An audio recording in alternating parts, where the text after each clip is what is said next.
The smell reached you before anything else. It came through the glass doors at the back of the sanctuary in slow, warm waves, cornbread and field peas and something deeper underneath the accumulated warmth of a kitchen that had been running since 6 in the morning. A kitchen that had been running on this same Sunday schedule for longer than most of the people in the room had been alive.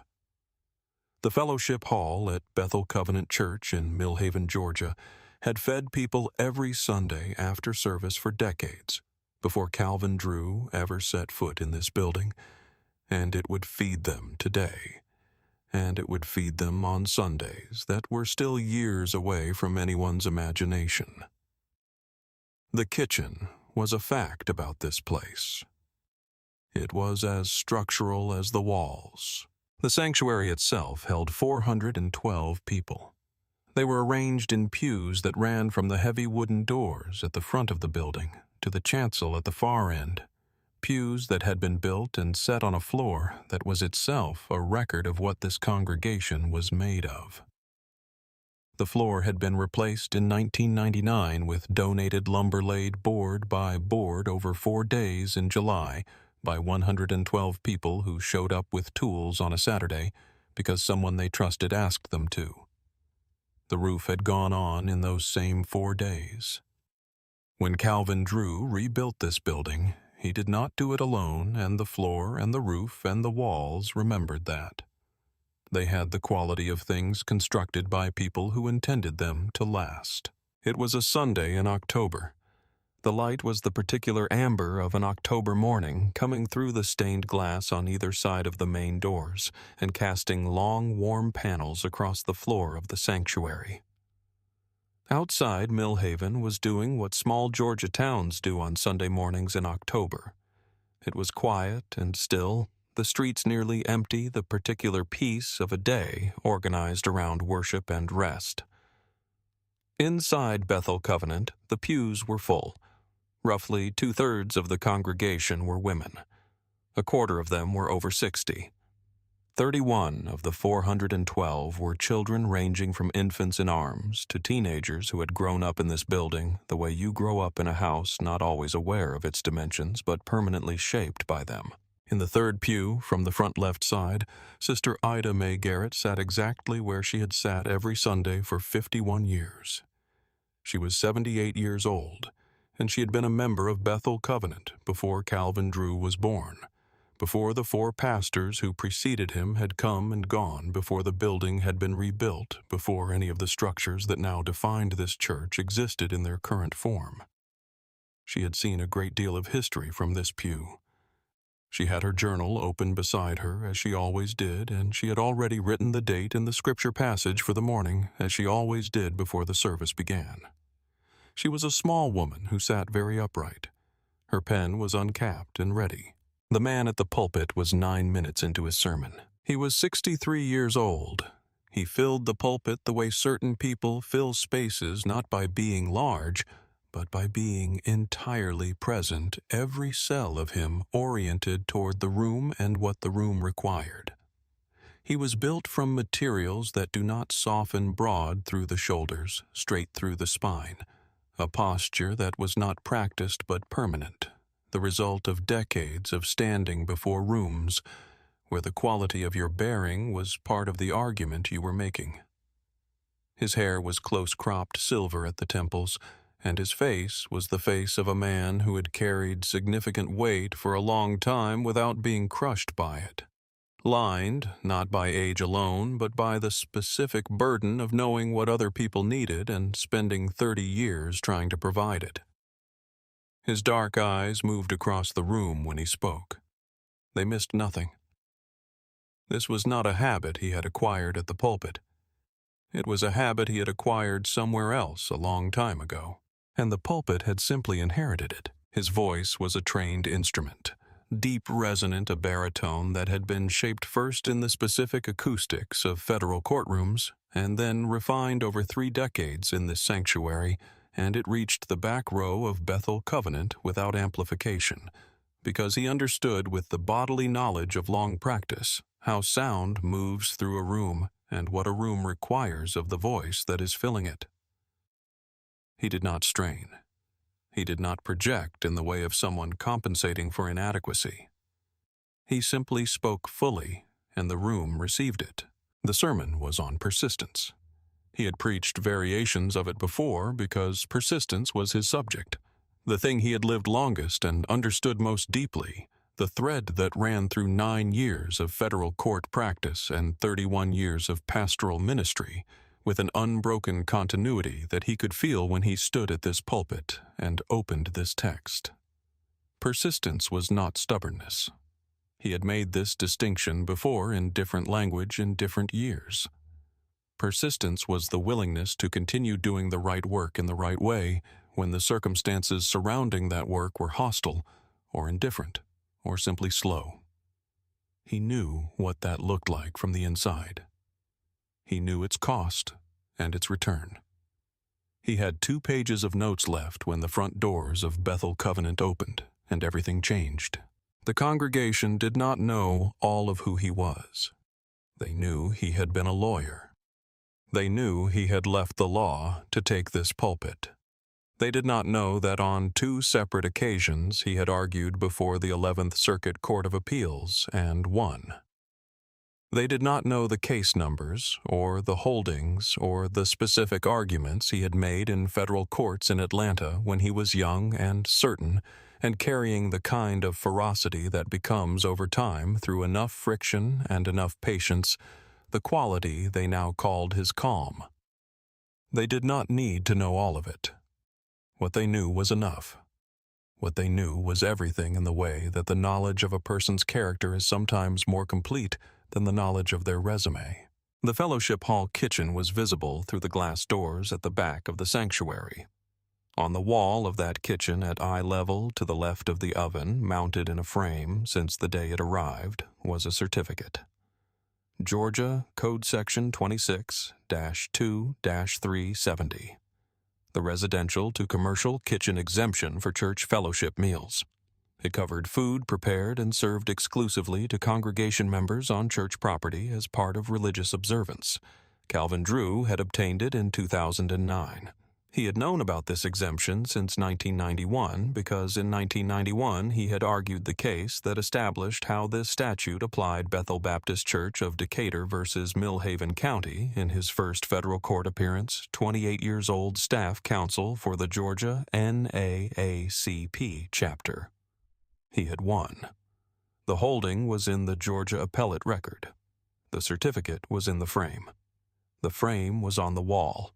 It was there because he had put it there at eye level, where it could be seen because he understood that documentation visible to the eye is harder to dismiss than documentation in a drawer. He had preached this congregation through drought years and flood years, through the deaths of deacons who had been the pillars of the building, through the births of children who were now in those pews themselves, with their own children beside them.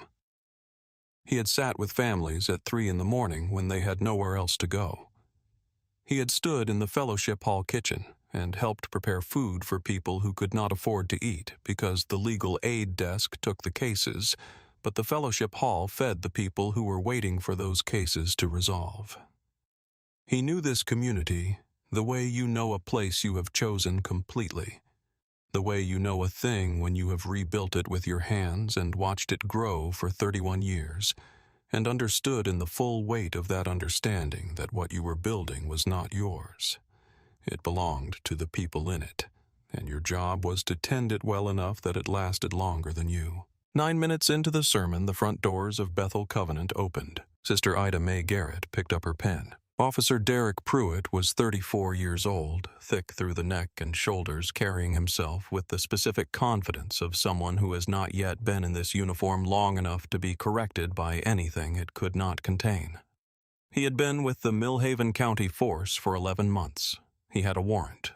He had received a tip traced later to a former church deacon with a personal grievance that had nothing to do with food service ordinances, and everything to do with a hurt that had curdled into something purposeful, claiming that Bethel Covenant was operating an unlicensed commercial kitchen in violation of county ordinance.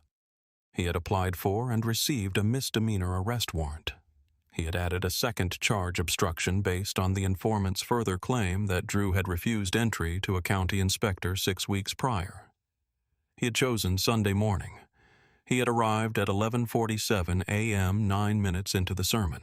He walked down the center aisle of Bethel Covenant Church in full uniform, his partner, Ruiz, 2 steps behind him, and the sanctuary went quiet. Not loud quiet. Not the quiet of a crowd hushing at a signal. The quiet of 412 people registering simultaneously and without communication that something had entered the room that did not belong there. The kind of wrong that lands in the chest before the brain has assembled the language for it. The footsteps on the wooden floor were very loud in that silence. The children in the front rows turned to look. The adults held very still. Calvin Drue paused his sermon. He did not say anything. He set his notes on the pulpit with both hands deliberately, the way a person sets something down when they fully intend to return to it, when the act of setting down is a commitment rather than an abandonment. He looked at Pruitt. His face did not change. Inside in the part of him that had been shaped by 9 years in federal courts and had never fully gone quiet, even after 3 decades at a pulpit, something shifted, not alarm. Something older and more precise than alarm. The activation of a process that recognized the shape of this moment from other moments in other rooms where the floor had shifted beneath a proceeding and you had to find your footing quickly or lose it permanently. He found it. He did not show finding it. He stood at the pulpit and he watched Pruitt walk toward him, and his face was the same face it always was. Inside briefly, a single thought: the exemption certificate is on the wall. He had obtained it specifically so that this meal, this tradition that predated him and was built into the fabric of what this church was, could never be touched. He had framed it specifically so it could be seen. He did not yet know if Pruitt had looked at it. He did not yet know the full shape of what was coming. He knew the exemption was real and the documentation was there. He knew what the statute said. He knew the case. He stood at the pulpit and watched Pruitt come toward him, and he held this knowledge the way you hold a tool before you need it, not brandishing it, not hiding it, simply keeping it available for the moment it would be required. Sister Ida Mae Garrett wrote officers entered during sermon. Reverend Drue paused. She wrote it at 11:47 a.m. She was precise about time because she had always been precise about time. She dated her entries. She noted the hour and the minute. This was not preparation for anything. It was simply who she was. She had been writing things down in this journal for 51 years, and she wrote what happened with the same straightforward accuracy she brought to everything else in her life, not because she anticipated needing it, but because accurate witness was a form of respect for the events themselves. And she had learned over a very long life in a country that often attempted to erase the events it found inconvenient that accuracy was an act of preservation. Pruitt reached the foot of the chancel steps. He stopped and addressed Calvin Drue by name, and he stated the warrant. He said the charges operating an unlicensed food service obstruction. He read from the printed document. His voice was deliberate and loud enough to carry to the back pew, and the effect of it on the room was a particular deepening of the silence that was already there. The silence of 412 people hearing the word arrest and the name of the man they had sat under for years, and some of them for decades, and understanding what those two things next to each other meant. There was something in the quality of Pruitt's voice when he read the warrant that carried more than the official language. It carried the confidence of someone who had arranged things to his satisfaction and was now carrying out the arrangement. He was not reading with uncertainty. He was not reading with the careful neutrality of an officer executing a difficult procedure. He was reading with the ease of someone who believed they were in a room that belonged to them. 11 months was not long enough, and whatever had come before those 11 months had not corrected it. And here he was in Bethel Covenant Church at 11:47 on a Sunday morning in October, holding a warrant and reading it aloud in a room full of people whose pastor had spent 31 years building everything that Pruitt was in this moment attempting to dismantle. 31 children were in that sanctuary. In the fourth row, Deacon Marcus Webb's 3-year-old daughter turned to look at her father. His hands were flat on his knees. His face was still. She had never seen his face quite like that. She turned back to look at the front of the church, at the man in the uniform at the bottom of the steps and the man at the pulpit above them, and she tried to understand what she was seeing. She did not have the words for it.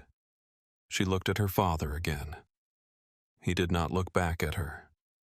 His eyes were fixed on the front of the church, and his hands were flat on his knees, and he was very still. A woman in the 5th row made a sound. It was not a word. The woman beside her placed a hand on her arm. Calvin Drue said, "May I see that?" Quietly. Pruitt handed him the warrant. Drue read it. He read it the way he had read documents for 30 years, from the citation numbers at the top, through the affidavit language, through the signature block at the bottom, fully without skimming. Because skimming documents was a habit that had cost other lawyers things they could not recover, and he had never acquired it. He read the food service charge, and he saw immediately that it cited the exact ordinance his 1991 case had addressed. He read the obstruction charge, and he read the affidavit language, and something in the affidavit stopped him for 1/2 second that no one else in the room would have noticed. The affidavit cited an informant's claim that Drue had refused entry to a county inspector 6 weeks prior. Drue had done no such thing. The church had been closed on the relevant Tuesday. He had not refused entry to anyone. More than that, a refusal of entry would have been logged by the inspector in his own incident report. That log would be in the county record system. Pruitt's affidavit did not include the inspector's incident log. It cited only the informant's claim. Omissions in affidavits are not accidents. They are decisions. Drue knew this the way he knew the texture of the carpet in the Atlanta federal courthouse where he had stood in his 20s and argued cases that took years to resolve. He knew it in his body, not just his mind, the way knowledge becomes when you have used it for long enough. A memory arrived without invitation, the way relevant memories do when the present moment calls them forward. 1991. The Decatur Courthouse. He had been 28 years old, and the case had been his first federal court appearance, and the county attorney across the aisle had been certain. Certain in the same way, Pruitt was certain now, certain with the confidence of someone who has not yet been corrected, who has assembled a position without checking all the pieces of it. The county attorney had been confident and prepared, and he had been wrong, and the wrongness had been in the statute, not the facts, and it had been there in the text the entire time. The judge had seen it. The record had seen it. Calvin Drue had seen it on the morning he first read the case. He had stood in that courtroom at 28 and watched certainty collapse under the weight of a statute it had not bothered to fully read. He knew what that looked like from both sides of it. He was looking at it again now. He handed the warrant back. He said, "I understand what you have." He said it with the same voice that had carried to the back of this room for 3 decades unhurried without heat. Then he said, "I would like you to walk with me to the Fellowship Hall kitchen before you proceed. I want you to see something first." Pruitt said, "The warrant is valid and I am proceeding." Drue said, "I understand." He paused. He said, "Just the kitchen, before you proceed." Pruitt said, "Sir, I am placing you under arrest." The moment of apparent resolution closed, and what replaced it was a different kind of clarity. The false hope had lasted exactly as long as the exchange of those sentences, and now it was gone, and what remained was the bare architecture of the situation.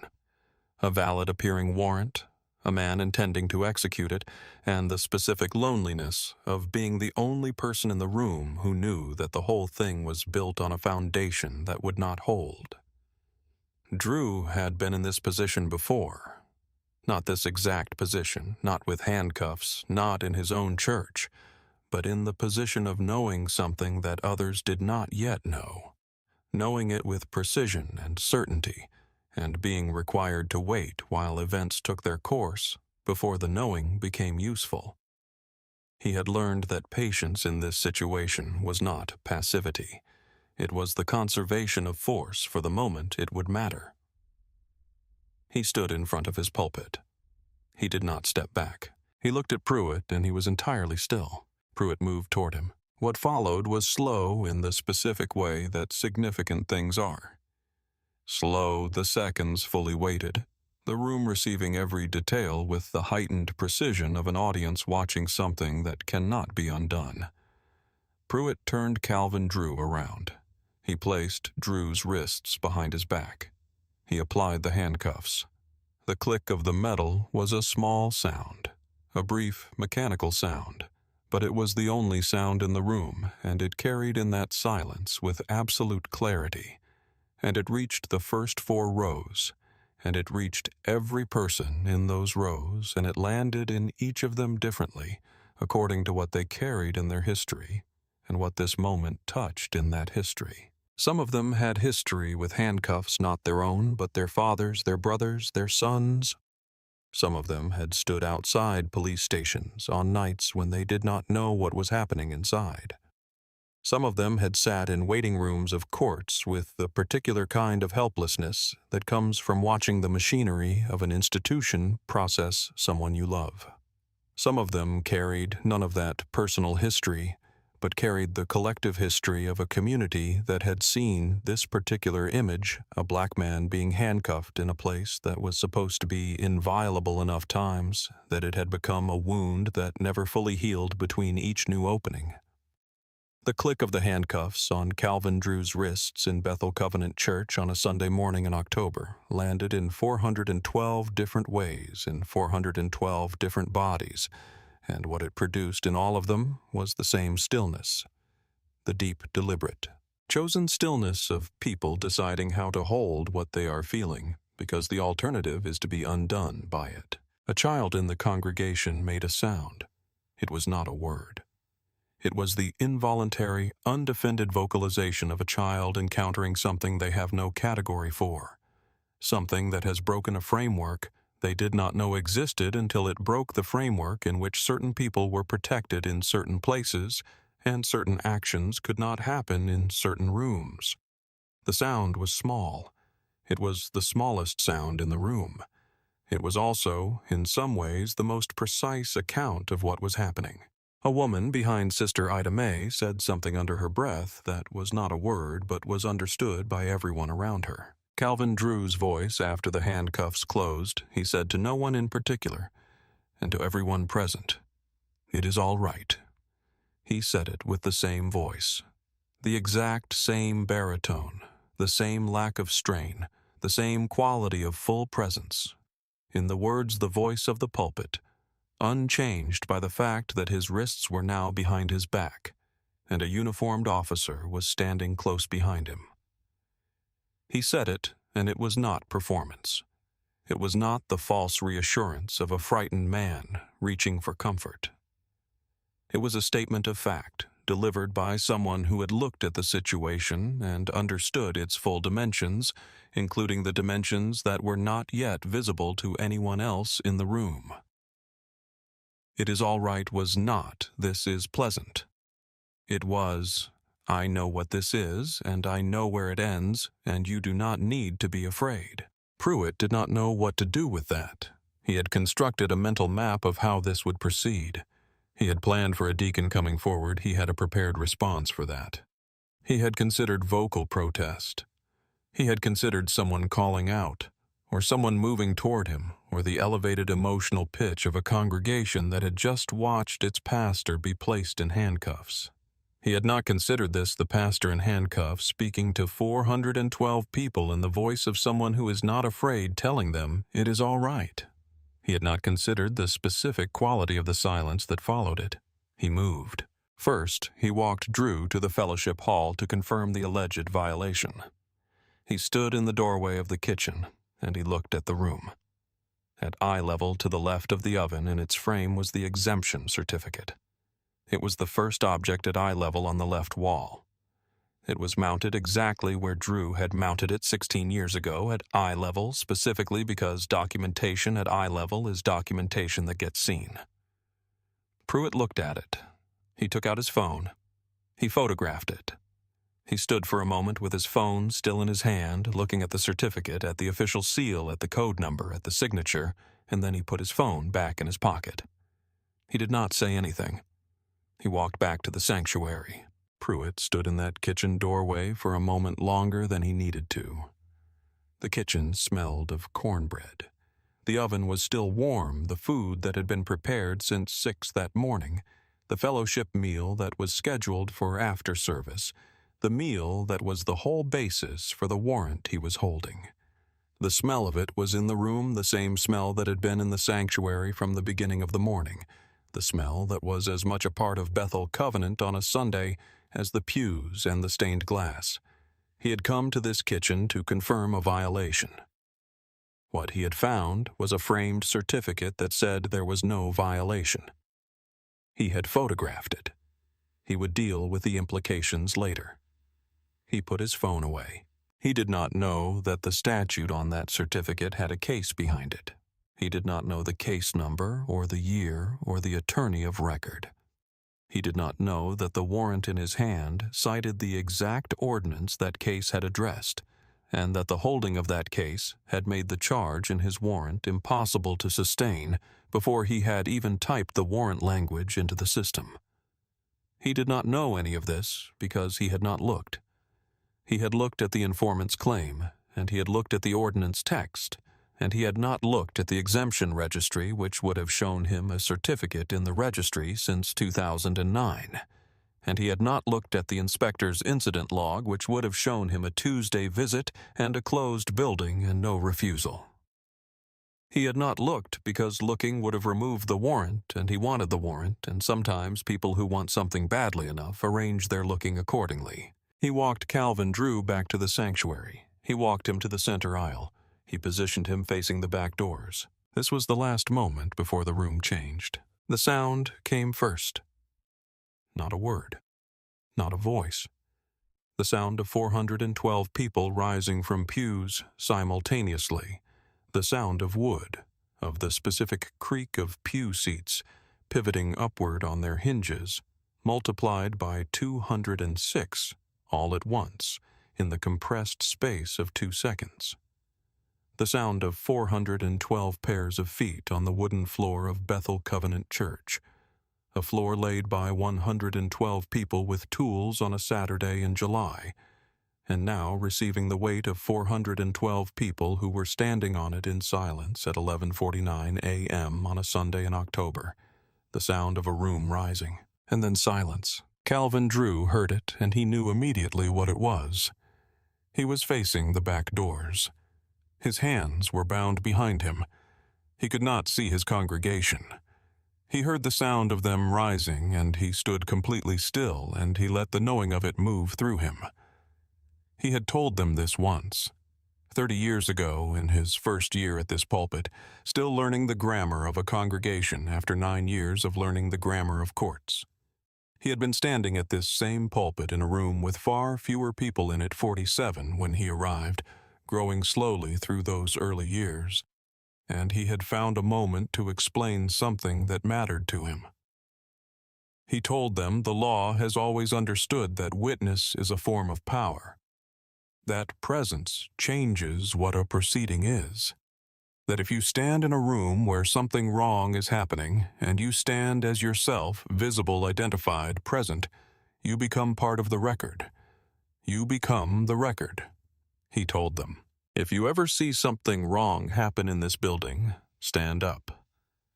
Your presence as witnesses changes what this is. He had said it with the same voice he always used, the voice he had carried from the courthouse to the sanctuary, and he had moved on to the rest of the sermon, and he had never mentioned it again. He had said it once. He had not mentioned it again. He had not planned for this morning.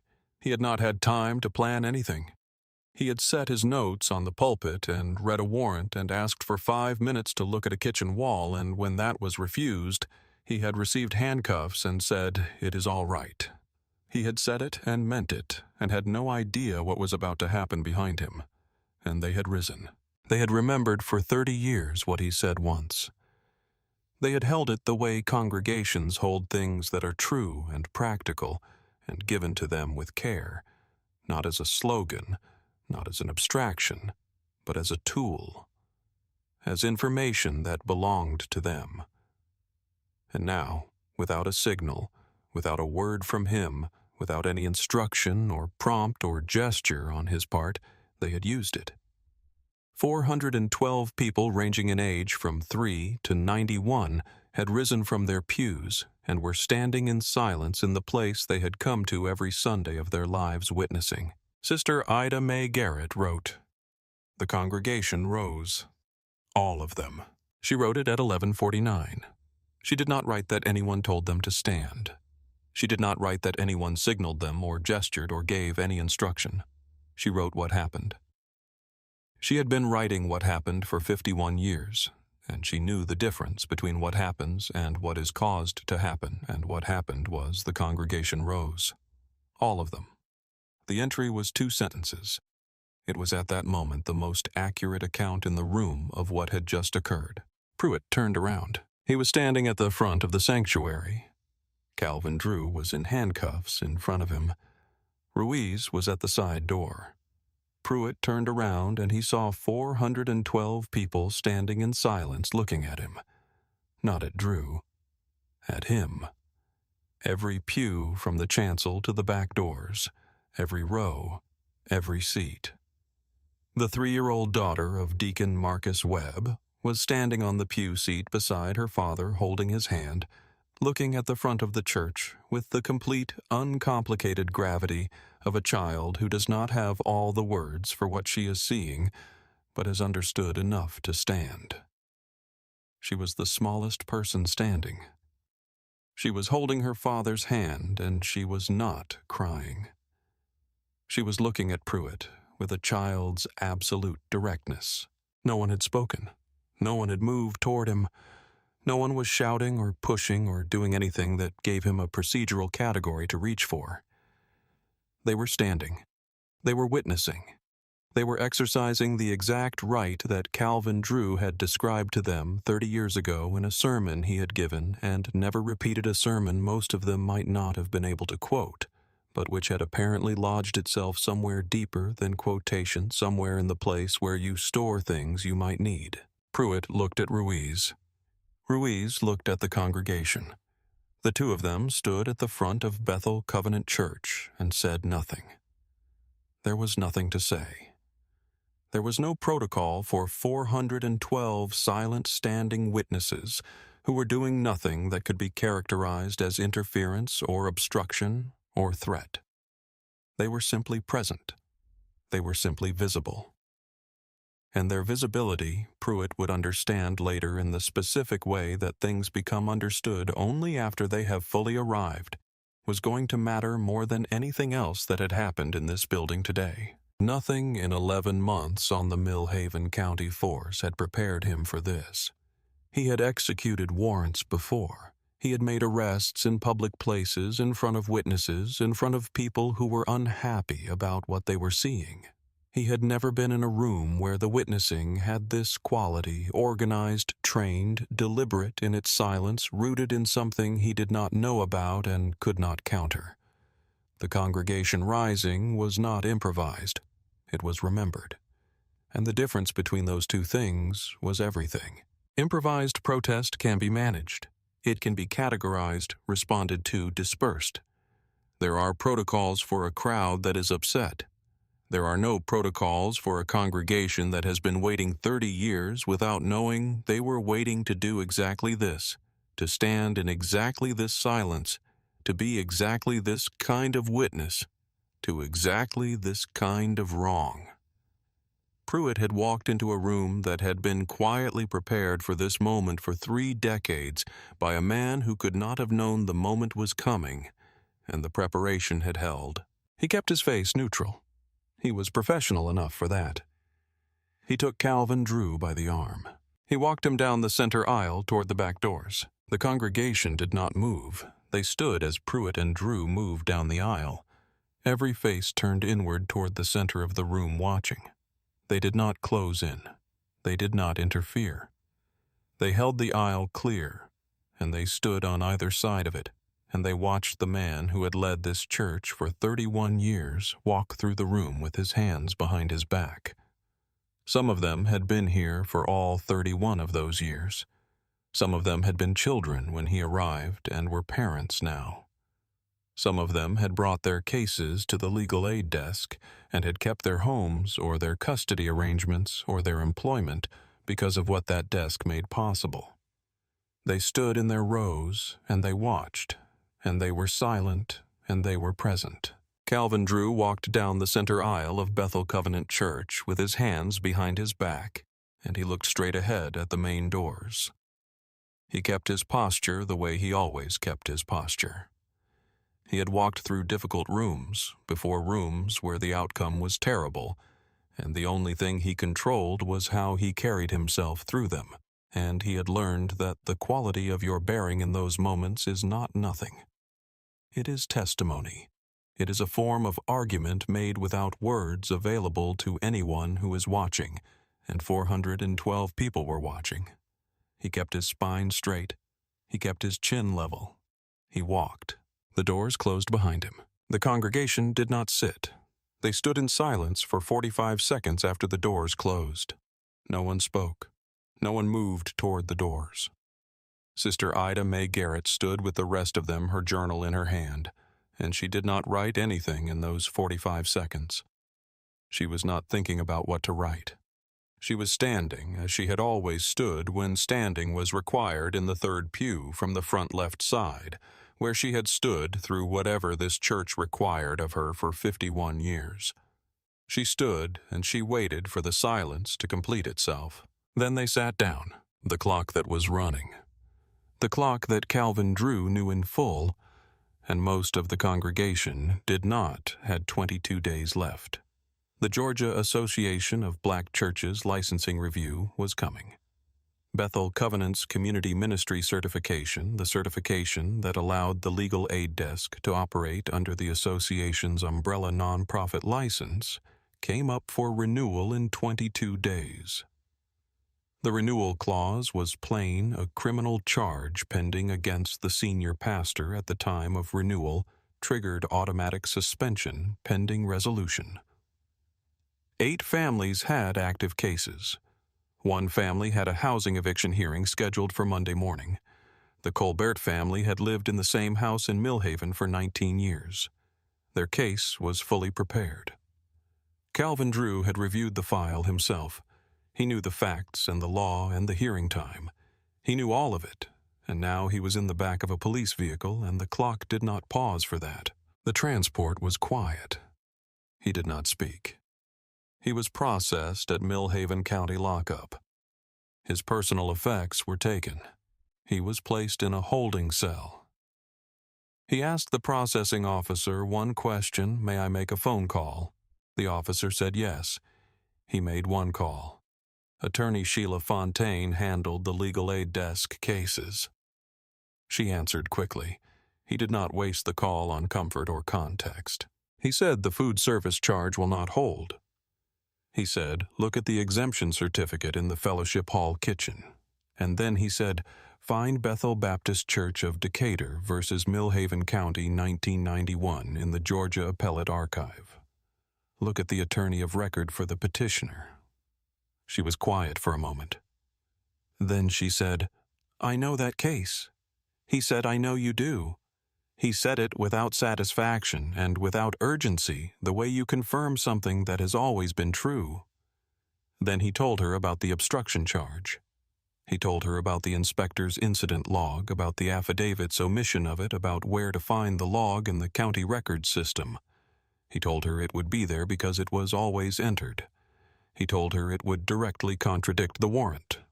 He told her what to look for and where to look. Then he said the Colbert hearing is Monday. Fontaine said, I know. He said, I know you know. And then he said, "The certificate is in the frame on the kitchen wall. Go look at it." He ended the call. In the holding cell, the afternoon passed in a particular quality of quiet. The cell was what holding cells are: functional spare designed for waiting rather than for living. The fluorescent light above the bench was steady and without warmth, a light that existed only to illuminate, not to comfort, and the sound of the corridor outside was the institutional sound of a building that processes people. Doors, steps, voices at a distance, the mechanical language of confinement. He sat on the bench. He sat the way he always sat when sitting was required, fully upright, both feet on the floor, hands resting still on his knees. His spine did not touch the wall behind him. It never did. This was not a performance of composure. It was composure. A second officer passed the cell at some point in the late afternoon and later told a colleague that the man in there looked like he was about to preach. The officer meant this as a small observation, slightly wry, noting the incongruity between the setting and the bearing of the man in it. He was not wrong. The bearing was not for the cell. It was not for any audience. It was simply what Calvin Drue had been for a long time, upright, present, contained. And a change of location did not change it. Inside, in the space behind the stillness, he was working through the elements of the situation with the methodical attention he had always brought to cases. The exemption was real. It was documented. It was registered. It had been in the county system since 2009. The food service charge could not be sustained against a documented exemption, not legally, not procedurally, not in any reading of the statute. The obstruction charge was built on an informant's claim that contradicted the inspector's own log. 2 charges. Neither would hold. The question was how quickly Fontaine could pull the relevant documentation and how quickly the DA's office would act when they saw it. He had given her what she needed. He trusted her to use it. He had waited in difficult places before. He had sat in anteroom chairs outside the offices of federal judges waiting for rulings that took months. He had stood in appellate court hallways after arguments that had gone badly before they had gone well, not yet knowing which way they would resolve. He had learned through the specific education of waiting in high-stakes rooms that waiting is not the absence of action. It is the action appropriate to the moment when you have done what you can do, and the next move belongs to the system. You wait with your full faculties intact. You do not collapse into the waiting. You remain available for the moment when the situation requires you again. He had given Fontaine what she needed. He had given Pruitt the chance to look at the kitchen wall. He had made his call. He waited. Sheila Fontaine was in the fellowship hall kitchen 15 minutes after the call ended. She stood in front of the exemption certificate in its frame on the left wall of the kitchen. She photographed it. She pulled the 1991 case from the Georgia Appellate Archive on her phone, and she read the holding 5 paragraphs clean appellate prose, establishing that the county's application of the commercial kitchen ordinance to church fellowship meals was improper under Georgia law, establishing the exemption that became the statute number on the certificate in front of her. She scrolled to the attorney of record. She read the name. She stood in the kitchen of Bethel Covenant Church for a moment with her phone in her hand, looking at the certificate, and then she began making calls. The obstruction charge collapsed first. The county inspector's incident log was in the county record system exactly where it had always been. She retrieved it by mid-afternoon. It showed a Tuesday visit, a building that was closed, a door notice, left no attempted entry, no refusal of entry, no indication of any confrontation or impediment of any kind. The inspector was reached by phone by 2 in the afternoon. He confirmed his log without ambiguity. He said he had no idea where the refusal claim had originated. He said no one had asked him to verify the information in Pruitt's affidavit before it was filed. He said this clearly, and he was willing to say it on the record. The obstruction charge had been built entirely on an informant's unchecked claim, unsupported by the only official documentation that actually recorded what happened that Tuesday. It fell apart in an afternoon because it had never actually stood. The food service charge collapsed at 4:47 p.m. The county district attorney's office reviewed the Georgia Code citation in the warrant against the ordinance text and the exemption registry. The exemption was in the registry. It had been there since 2009. It had Bethel Covenant Church's name on it and a code number that matched the statute exactly, and it rendered the charge void on its face, not weakened, not arguable, but void, because the exemption had been lawfully obtained and properly registered, and was exactly what it purported to be. The DA's office contacted Fontaine. They withdrew both charges. They began the paperwork to release Calvin Drue. By 4:47 p.m., the image of 412 people rising in Bethel Covenant had moved through Millhaven and beyond it. A deacon had posted about it within an hour of the arrest, a careful and factual paragraph describing what had happened and what the congregation had done. By 4 p.m., it had been shared 1,100 times. The phrase that attached itself to the event was not chosen by any one person. It arrived the way true descriptions arrive when enough people reach for the right words at the same time. Standing witness. No one organized it. No one coordinated it. It was the most accurate phrase available, and the people who encountered the story reached for it independently and used it, and so it became the phrase. Calvin Drue was released at 6:14 p.m. The paperwork was completed. His personal effects were returned to him. He walked out of Millhaven County lockup into the October evening, and the air outside was the specific air of late afternoon in Georgia. In October cooling now from the warmth of the day, carrying the smell of dry leaves and something faint underneath it, the smell of the season turning.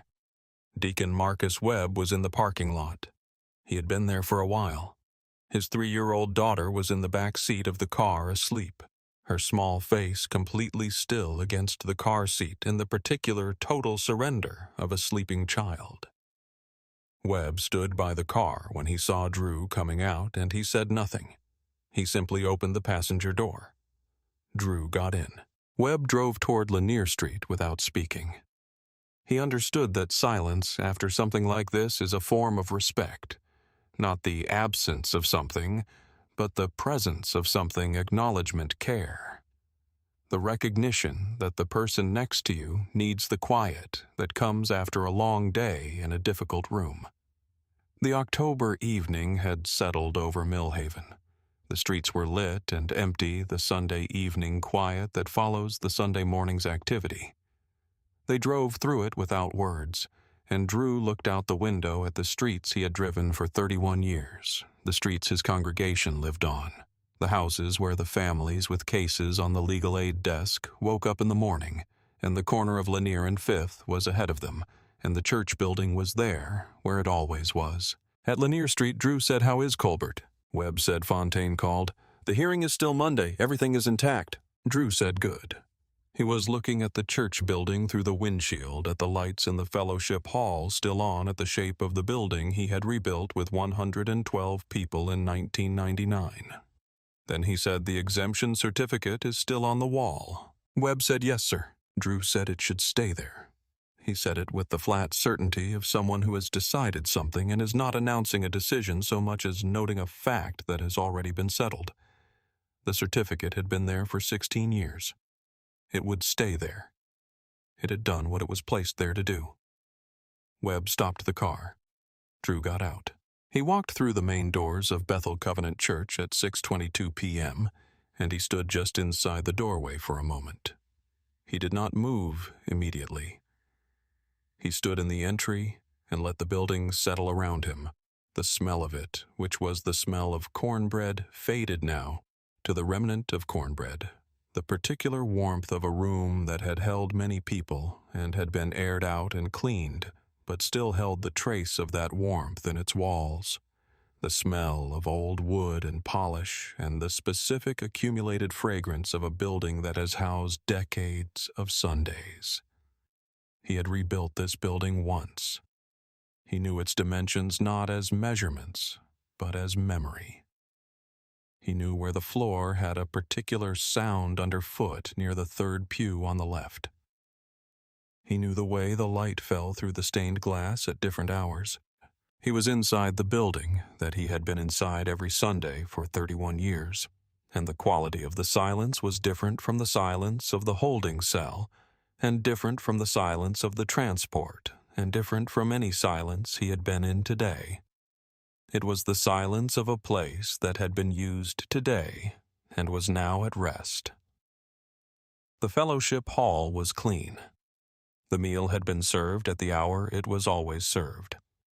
The tables had been cleared and the kitchen washed and the chairs stacked by the congregation after the service ended, because this congregation did what needed doing without being asked, because they had always done what needed doing without being asked, because this was how they had rebuilt a roof in 4 days in July, and how they had laid a floorboard by board, and how they had served 800 families through a legal aid desk, and how they had stood for 45 seconds in silence after a man was taken from their building in handcuffs. They did what needed doing. He walked to the front of the sanctuary.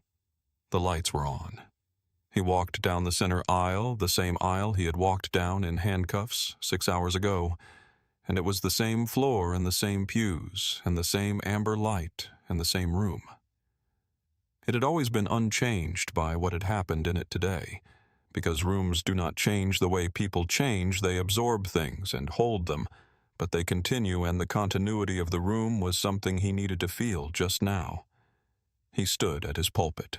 He picked up his sermon notes from where he had set them down at 11:47 a.m. He held them in both hands, and he found the line he had been on when the doors opened. He had 2 pages left. He read them.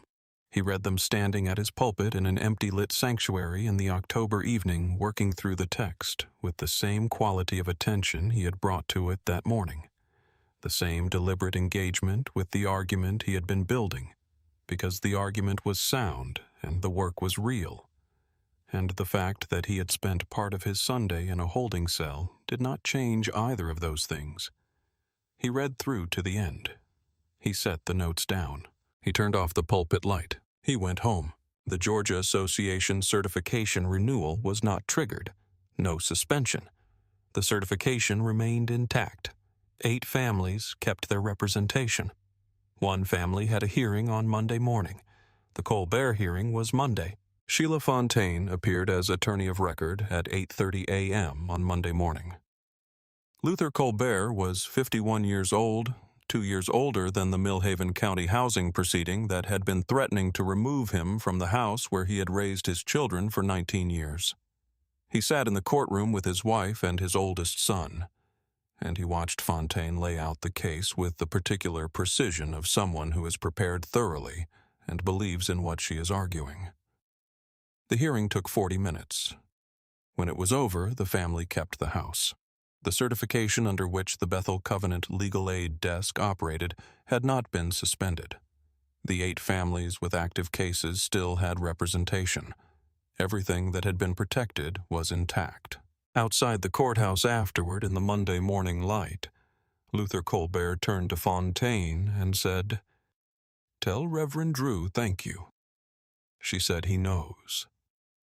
She said it with certainty because she had spoken to Drue the previous evening, and she knew that he had reviewed the Colbert file, that he had known the hearing was Monday, that the 3 sentences he had spoken from a holding cell phone. The food service charge will not hold. Look at the exemption certificate. Look up Bethel Baptist versus Millhaven County. 1991 had been in part about making sure the Colbert family did not lose their home on Monday morning. He had said 3 things from a holding cell. All 3 had been exactly what was needed. He knew. He always knew. The formal review of Pruitt's warrant application was opened by the Millhaven County DA's office the following week. The review had a specific question at its center. The affidavit Pruitt filed had claimed, based on an informant's account, that Calvin Drue had refused entry to a county inspector. The inspector's own incident log contradicted this directly. The log had been available in the county record system throughout the warrant application process, and the application had been processed without including it. The review would examine whether this omission was negligence or something else. The distinction mattered. The review would take 8 weeks. The question before the review did not have an innocent answer, because there is no innocent answer to the question of why a document that directly contradicts your warrant application was available and not included. The informant, the former deacon, was identified. His name was known to Calvin Drue. Drue did not contact him. He did not name him publicly. When a deacon asked what he planned to do about the man who had set all of this in motion, Drue said nothing. The deacon said nothing. Drue said his grievance was with me. It is settled now.